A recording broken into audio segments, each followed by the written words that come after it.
जो पत्थर चोट लगकर टूट जाता है वो कंकड़ हो जाता है, और जो पत्थर उसको सह जाता है वह शंकर हो जाता है।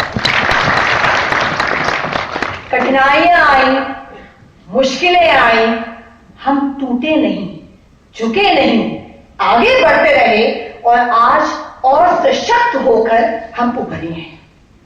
उदाहरण देना चाहूंगी। 2008 Delhi university BA honours history course, विषय culture in India ancient, topic A K. Ramanujan का आर्टिकल 300 रामायणास पढ़ाया जा रहा था कंपल्सरी पेपर के नाते। क्या पढ़ाया जा रहा था उसमें? रावण की छींक से सीता पैदा हुई। रावण सीता का बाप था।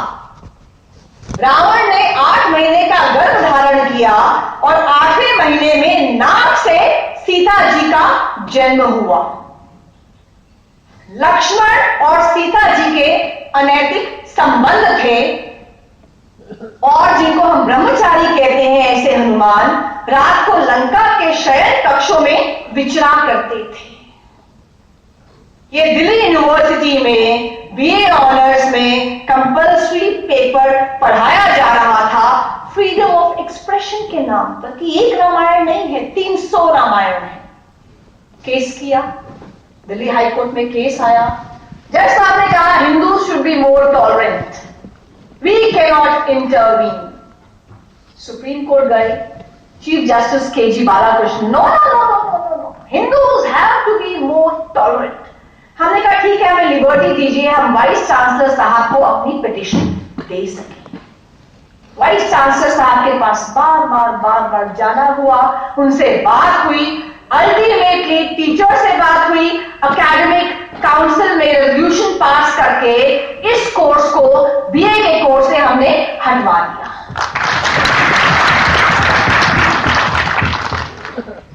तालियां तो यहां बज रही हैं, वहां क्या हुआ?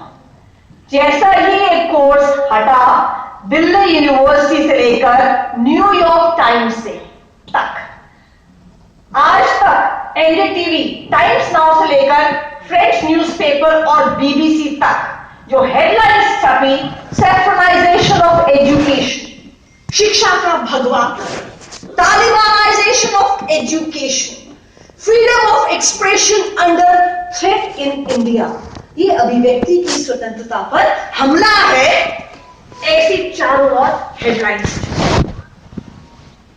आदत पड़ गई धीरे धीरे।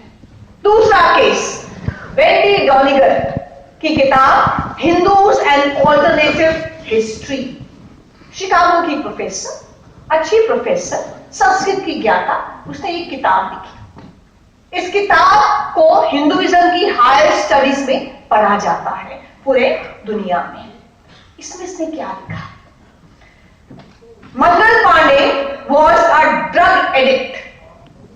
Jhansi, Rani Jhansi was loyal to the British. Vivekananda and Gandhi were asked, "What will you have in dinner?" They said, "Give us beef." Hindu देवी देवताओं के बारे में इतनी अभद्र टिप्पणी और शिवलिंग के बारे में इतनी आपत्तिजनक टिप्पणी कि मैं यहां से बोल भी नहीं सकती। 4 साल तक ये केस हमने फाइल किया और लड़ते रहे। 4 साल हर डेट पर हमारे जो क्लाइंट थे दीनानाथ बत्रा जी, 90 साल की उम्र में, हर डेट पर वहां खड़े रहते गए। पेंगुइन पे और वेंडी डॉनिगर पे कॉस्ट इंपोज होती थी, वो नहीं आ रहे।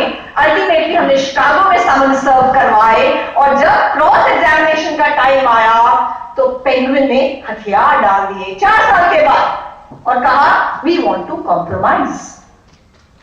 वो हमारे ऑफिस में आए, बहुत ही सौहार्दपूर्ण माहौल में, वातावरण में, चाय और समोसे के ऊपर हम लोग बैठे। सेटलमेंट एग्रीमेंट तैयार हुआ। उन्होंने कहा हम इस किताब को हिंदुस्तान की पूरी मार्केट से विड्रॉ करेंगे, जो ऑलरेडी किताबें इसके अंदर है उनको पल्प करेंगे और हम भविष्य में ये किताब हिंदुस्तान में नहीं छापेंगे।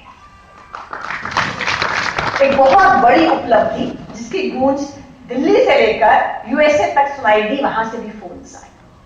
परंतु फिर वही हेडलाइंस दिल्ली यूनिवर्सिटी से लेकर फ्रेंच न्यूज़पेपर्स तक, बीबीसी से लेकर न्यूयॉर्क टाइम्स तक, मैं कह सकती हूं ऑफिस में लाइन लगी पत्रकारों की। क्यों? एक बड़ी हेडलाइंस बनी, freedom of expression under threat in India. Headline बनी, Hindu fringe element forces Penguin to withdraw the book. ऐसी, और ये सब किस नाम पर? अभिव्यक्ति की स्वतंत्रता के नाम पर। हमें कह दिया गया हम हिंदू फ्रिंज एलिमेंट्स हैं। हमने क्या किया था? क्या हमने काले झंडे दिखाए? क्या हमने कहीं जिंदाबाद मुर्दाबाद किया? क्या हमने कहीं शीशे तोड़े? हमने किया क्या? हमने सिंपली एक लीगली वैलिड बैटल कोर्ट में हमने लड़ी और हम जीत गए। लेकिन सहिष्णुता का परिचय यहां नहीं दिया गया। तीसरा केस, हमने जब 6वीं से 8वीं तक की किताबें पढ़ी, आईसीएसई की बोर्ड की, उसने लिखा था Bhagat Singh, Rajguru, Lokmanya Tilak, they are militant, extremist and terrorist.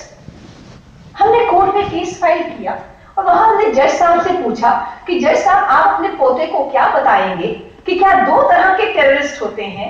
एक बुरा टेररिस्ट होता है उसामा बिन लादेन जैसा, और एक अच्छा टेररिस्ट होता है भगत सिंह जैसा। क्या 2 तरह के टेररिस्ट होते हैं?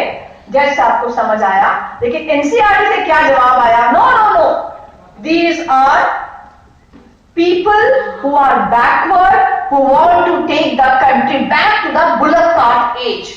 हम पुरातन पंथी हैं जो देश को वापस बैलगाड़ी के समय में, काल में ले जाना चाहते हैं। जज साहब ने कहा कुछ नहीं, आप चेंज कीजिए। तो जहां हमारे महापुरुषों के लिए शब्दों का इस्तेमाल होता था, मिलिटेंट, एक्सट्रीमिस्ट, टेररिस्ट, वहां इस्तेमाल होना शुरू हो गया फ्रीडम फाइटर, क्रांतिकारी। ये सभी केसेस जो लड़े और जो जीते वो यूपीए के काल में थे। तब एनडीए की सरकार नहीं थी, इसलिए जिंदगी तो अपने दम पर ही जी जाती है, दूसरों के कंधों पर तो जनाजे ही उठाते हैं। जेएनयू में क्या हुआ 9 फरवरी को हमें पता है, पर क्या हमें पता है कि जेएनयू में सन 70 से यही होता रहा है? मैं ये नहीं कहूंगी कि जेएनयू पूरा खराब है। वहां पर टीचर्स की, स्टूडेंट्स की एक सेक्शन है जिसको मैं कहती हूं हेट इंडिया ब्रिगेड। बहुत कम लोग हैं पर बहुत जबरदस्त हावी हैं। आइए ले चलती हूं आपको सन 2000 में जेएनयू में इंडो पाक मुशायरा चल रहा था।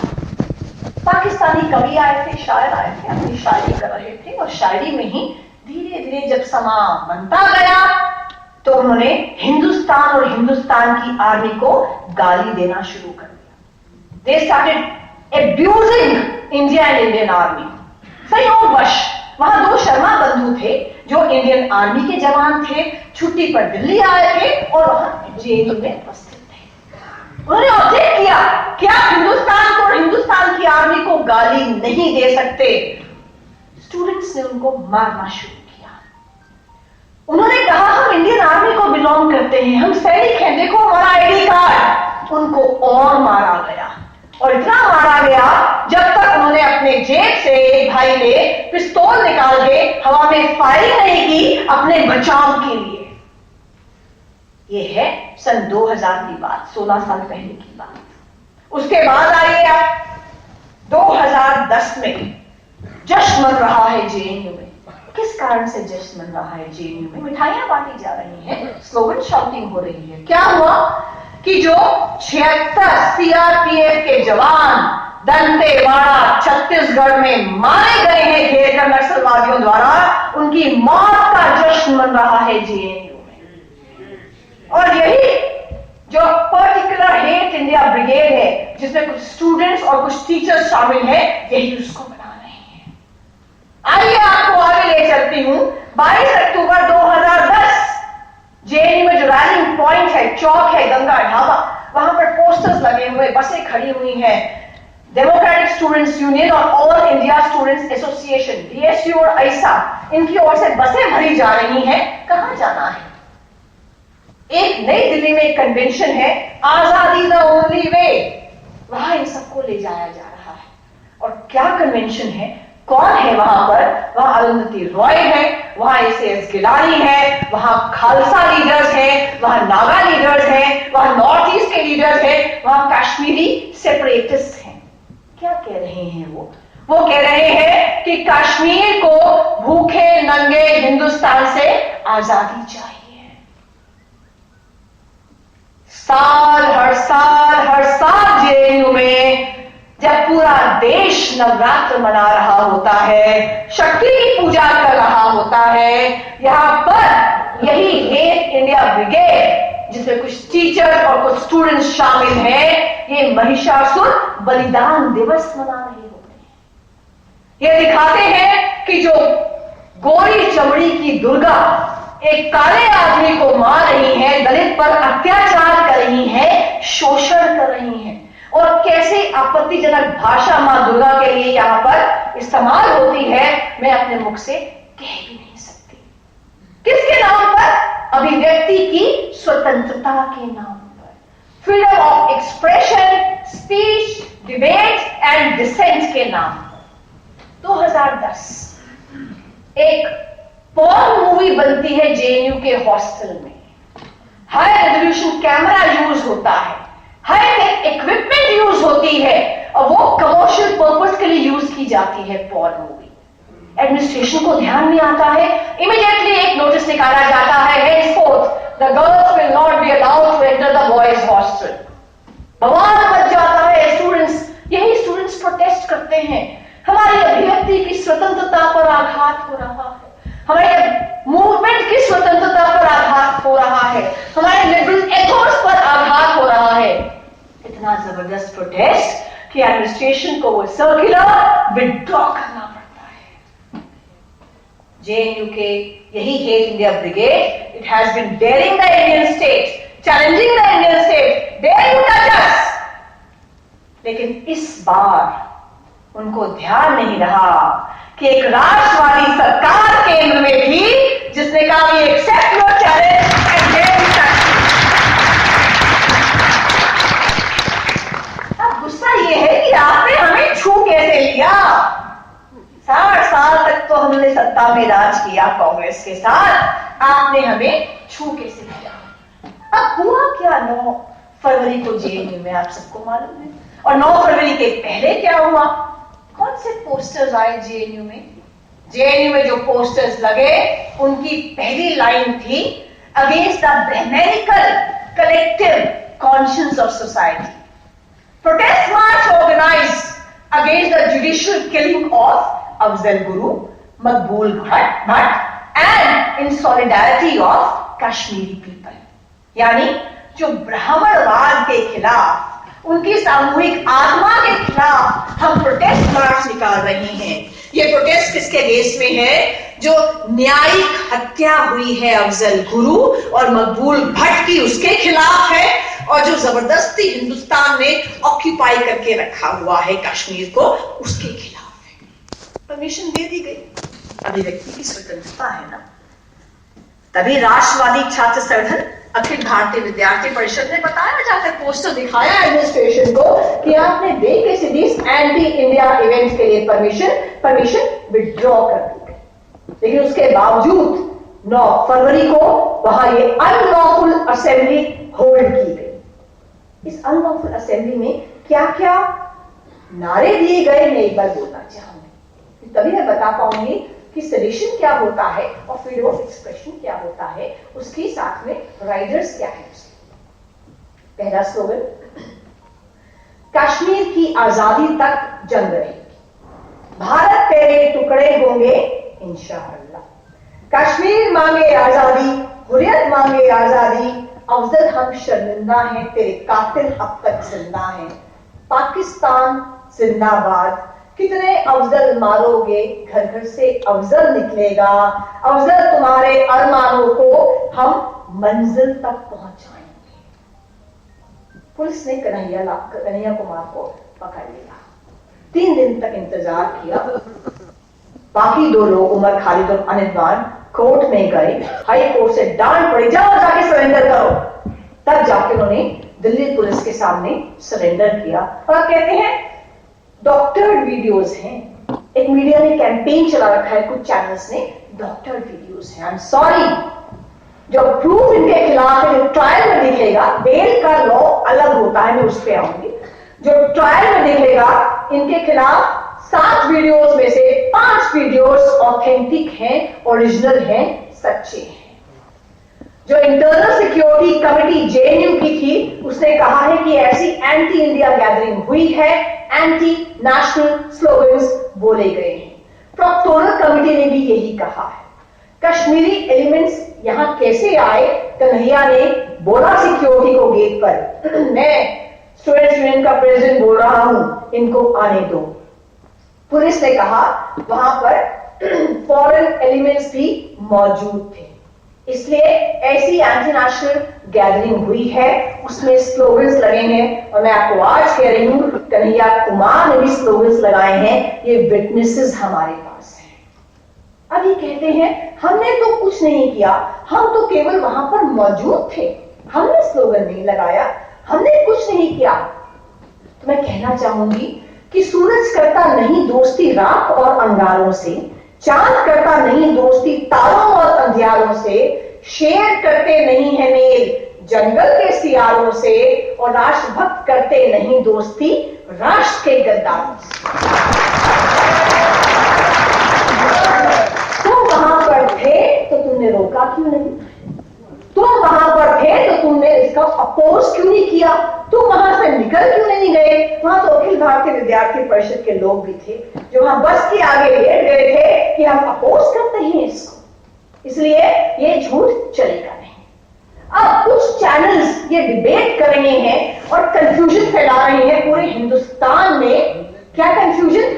राजद्रोह नहीं था, इनडिसिप्लिन बच्चों का था। इंक्वायरी कमेटी करते, कुछ डांड डूब देते, कुछ सस्पेंशन कर देते, राजद्रोह तो नहीं था।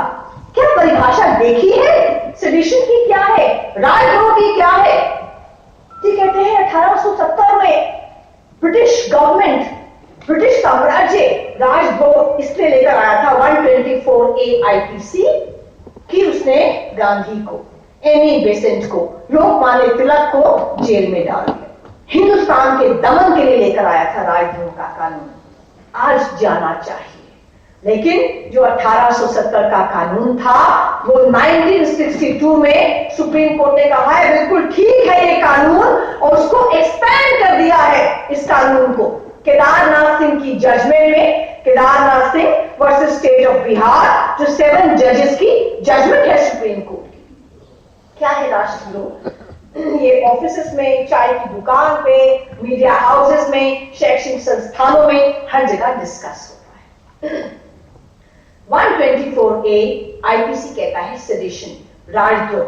वो कहता है एनी वर्ड स्पोकन और written or visible representation which attempts to or excite hatred, contempt, lawlessness, disorder, violence, disaffection against a legally elected government is sedition।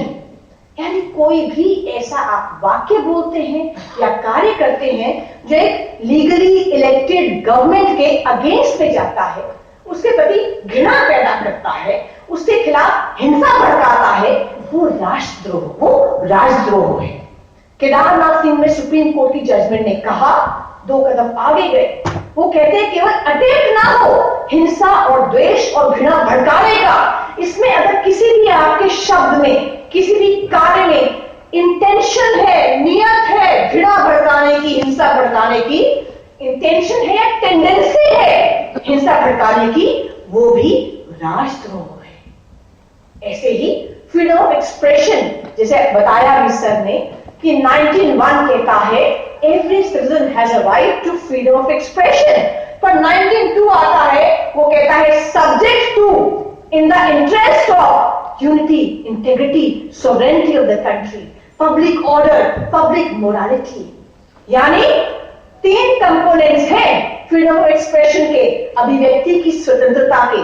पहला कंपोनेंट है डिस्कशन, दूसरा है एडवोकेसी, तीसरा है इंसाइटमेंट।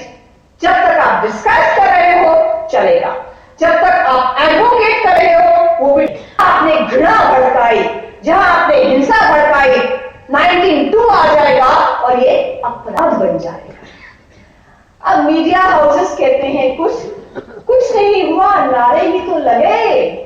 सुप्रीम कोर्ट की judgement कहती है नारे लगाना, उसके बाद कुछ और नहीं हुआ, तो ये सेडिशन नहीं है। आपको मिसलीड किया जा रहा है, आपको कंफ्यूज किया जा रहा है। जो 1984 की बलवंत सिंह की जजमेंट थी, परिस्थिति ये थी कि इंदिरा गांधी की हत्या हुई थी। उस हत्या के बाद बलवंत सिंह ने एक जगह खड़े होकर कहा खालिस्तान जिंदाबाद, भारत को पंजाब से निकालो। इतना ही कहा, वो किसी भीड़ को लीड नहीं कर रहा था। उसने ऐसे कहा, किसी भीड़ ने रिस्पॉन्स नहीं दिया, किसी ने कुछ कहा नहीं, कुछ हुआ नहीं उसके बाद, इसीलिए वो बात खत्म हो गई, वो राजद्रोह नहीं हुआ। पर इस जेएनयू के केस में क्या हुआ? डिसऑर्डर हुआ, लॉलेसनेस हुई, हिंसा हुई। ध्यान दीजिए कश्मीर घाटी का वो सीन, जब लोग पत्थर मार रहे हैं वहां की सिक्योरिटी फोर्सेस पर, हमने टीवी स्क्रीन पर देखा, और वहां पर आईएसआईएस के फ्लैग्स, पाकिस्तान के फ्लैग्स, अफजल गुरु की फोटो वाले बैनर्स और साथ में थैंक यू जेएनयू के बैनर्स थे। ध्यान कीजिए उसके बाद कश्मीर यूनिवर्सिटी के अंदर, जिसमें वो नारे लगे जो स्टूडेंट्स ने लगाए कि कितने कन्हैया पकड़ोगे, घर घर से कन्हैया निकलेगा। ध्यान कीजिए बंगाल में जादवपुर यूनिवर्सिटी, जहां पर नारे लगे मणिपुर मांगे आजादी, नागालैंड मांगे आजादी, हुर्रियत मांगे आजादी, चीन के लिए आजादी। और मैं तो एक बात और कहती हूं, आप देखिए जहां हिंसा भड़की है, जहां डिसऑर्डर हुआ है, जहां लॉलेसनेस हुई है, केवल और केवल ये सेडिशन है, राजद्रोह है।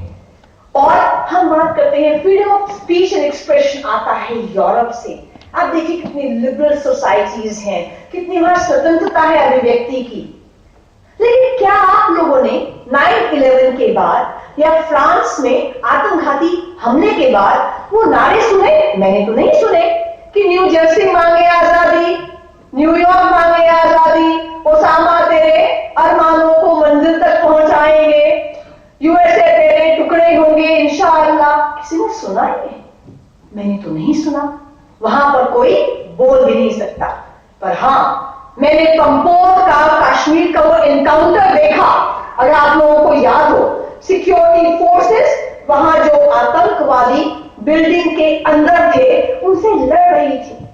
2 कैप्टन शहीद हो गए, 3 और जवान शहीद हो गए। एक कैप्टन पवन कुमार तो जेएनयू का ही था। यहां वो आतंकवादियों से 48 आवर्स की गन बैटल में लड़ाई लड़ रहे हैं और उनके ठीक पीछे 400 लोगों का वहां मॉब इकट्ठा होता है जो हमारी सिक्योरिटी फोर्सेस पर पत्थर फेंकता है और बोलता है भारत तेरी मौत आई, लश्कर आई, लश्कर आई। ऐसी अलार्मिंग सिचुएशन शायद हिंदुस्तान के अलावा और कहीं नहीं है। इसीलिए जब कन्हैया कुमार का बेल का ऑर्डर हुआ, अगर आप उस 23 पेज के ऑर्डर पे पढ़ेंगे, मैंने पढ़ा है और पढ़ के जेएनयू में जाके उसकी विवेचना की है। वो ऑर्डर कहता है कि क्या कारण है कि जो शांति के रंग हैं, जो बसंत के रंग हैं, आज जेएनयू में दिखाई नहीं दे रही हैं। और इसका जवाब जज साहब कहते हैं जेएनयू के प्रोफेसर्स को, जेएनयू के टीचर्स को, जेएनयू के स्टूडेंट्स को, जेएनयू की एडमिनिस्ट्रेशन को देना होगा। वो डांटते हैं कन्हैया को उस बेल ऑर्डर में और कहते हैं तुम तो जेएनयू स्टूडेंट्स यूनियन के प्रेसिडेंट थे, तुम्हारी जिम्मेवारी थी कि ऐसे एंटी इंडिया गैदरिंग्स और स्लोगन्स यहां ना हो। फिर नतीजा देते हैं कि तुम जो एंटी नेशनल स्लोगन्स लगा रहे हो जेएनयू में, in the heart of the capital of India, वो इससे लगा पा रहे हो कि हमारे जवान सियाचिन पर जाकर, रन ऑफ कच्छ में जाकर, सीमा में जाकर हमारे देश की सुरक्षा कर रहे हैं, तुम्हारी भी सुरक्षा कर रहे हैं। जज साहब कहते हैं तुम 1 घंटा भी सियाचिन में जाकर नहीं रुक सकते जहां 24 घंटा मेरे जवान वहां पर खड़ा है। और आखिर में जब बेल देते हैं उससे पहले कहते हैं मैं क्रॉस रोड्स पर हूं, मैं तय नहीं कर पा रही हूं। जज साहब कहते हैं, जस्टिस प्रतिभा रानी, कि मैं बेल दूं के नहीं दूं। वो कहते हैं कि एंटी इंडिया स्लोगन्स हैं, ये एक तरह का इन्फेक्शन है, छूत की बीमारी है।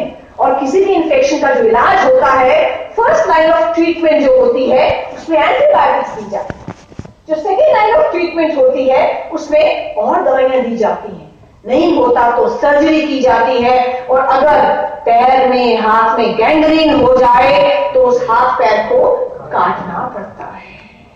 मैं यहां पर, क्योंकि ये स्टूडेंट्स हैं, मैं चाहती हूं ये मेन स्ट्रीम में रहे, ये जेल में रहा है, कुछ तो विवेचना की होगी, इंट्रोस्पेक्शन की होगी, इसलिए मैं फर्स्ट लाइन ऑफ ट्रीटमेंट इस्तेमाल कर रही हूं, मैं दवा दे रही हूं। भगत सिंह की तरह बाहर नहीं आए हैं, डांट खाकर बाहर आए हैं, अंडरटेकिंग देकर बाहर आए हैं। और अंडरटेकिंग में कन्हैया कुमार को कहा है 2 अंडरटेकिंग कि एक भी ऐसी एंटी इंडिया जो प्रोग्राम है उसमें भाग नहीं लोगे, ना तुम्हारे जेएनयू के अंदर एक भी एंटी इंडिया एक्टिविटी होगी। और वहां जो प्रोफेसर है, एक प्रोफेसर को भी अंडरटेकिंग दिलवाई है जिसने श्योरिटी दी कन्हैया कुमार की। क्या अंडरटेकिंग है? कन्हैया कुमार का जो टाइम है, एनर्जी है, वो पॉजिटिव कामों में लगे, यानी इसको ठीक से दिशा दो और कोई एंटी इंडिया एक्टिविटी में ये शामिल ना हो। इसे जो बाहर आके जश्न मन रहा है ना, वो पहले जो भाषा थी भारत से आजादी चाहिए, अब भाषा होगी भारत में आजादी चाहिए। अब देखिए तो कुछ दिन ही और एक ही बार हिंदुस्तान की सरकार ने दिखाया है कि हम तुम्हें छू सकते हैं। और कुछ समय अगर ऐसे और चलता रहा तो हिंदुस्तान की सरकार, उसकी पुलिस, उसके देशभक्त राष्ट्रभक्त लोग इसको बर्दाश्त नहीं करेंगे।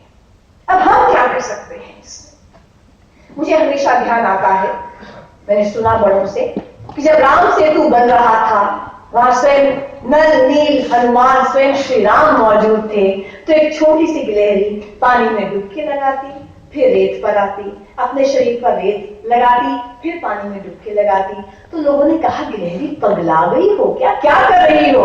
उसने कहा यहां तो स्वयं नल नील हनुमान स्वयं श्री राम मौजूद है, मैं तो अपना गिलहरी प्रयास कर रही हूं। इसलिए आप जहां हैं, घर में हैं, बाहर हैं, ऑफिस में हैं, बैंक में हैं, जहां भी हैं, जितनी भी सामर्थ्य है, अपना अपना गिलहरी प्रयास करते रहिए। अपने यहां बात कीजिए, वहां बात कीजिए, लेटर टू एडिटर लिखिए, जहां कह सकते हैं वहां कहिए। और इसलिए मैं आखिर में यही कहूंगी कि आज मैंने सूर्य से बस जरा यूं ही कहा कि आपके साम्राज्य में इतना अंधेरा क्यों रहा, तब तमा के वो दहाड़ा मैं अकेला क्या करूं, तुम बेफिक्रों के लिए मैं भला कब तक लड़ूं। आकाश की आराधना के चक्रों में मत पड़ो, संग्राम यह घनघोर है, कुछ मैं लड़ूं कुछ तुम लड़ो। जय हिंद, जय भारत।